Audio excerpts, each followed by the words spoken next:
I'm Taimur Nabili with the main stories on Al Jazeera. Reports from Taiwan say dozens of communities cut off by Typhoon Morakot are still waiting to be rescued.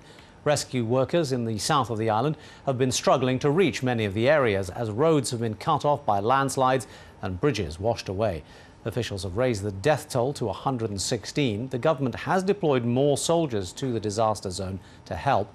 But some newspaper editorials have criticized the official response, saying President Ma Ying-jeou has been too slow to send in troops. A U.S. senator says he is expecting to meet Myanmar's leader Than Shwe during a three-day visit beginning on Friday. The Democratic Party Senator Jim Webb will be the first member of Congress to visit Myanmar in more than a decade.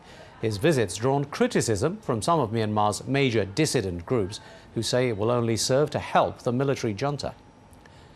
A court in South Korea has given the former chairman of Samsung Electronics a suspended prison sentence after finding him guilty of breach of trust. Lee Kun-hee was sentenced to 3 years in prison and fined almost $90 million. He was found guilty of issuing Samsung bonds at below market prices. Indonesia's President Susilo Bambang Yudhoyono has once again pledged to maintain security in the country in the wake of last month's suicide blasts in Jakarta. At least 9 people were killed in the bombings at 2 luxury hotels in the capital.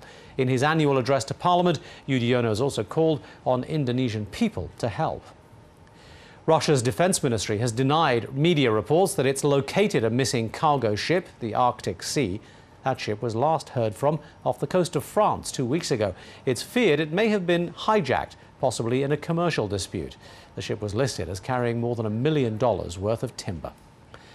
The American musician credited with inventing the solid-body electric guitar has died at the age of 94.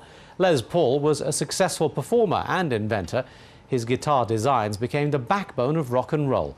He also introduced many new techniques to music production, including multi-track recording. You'll find much more detail on those stories and more at our website, aljazeera.net/English.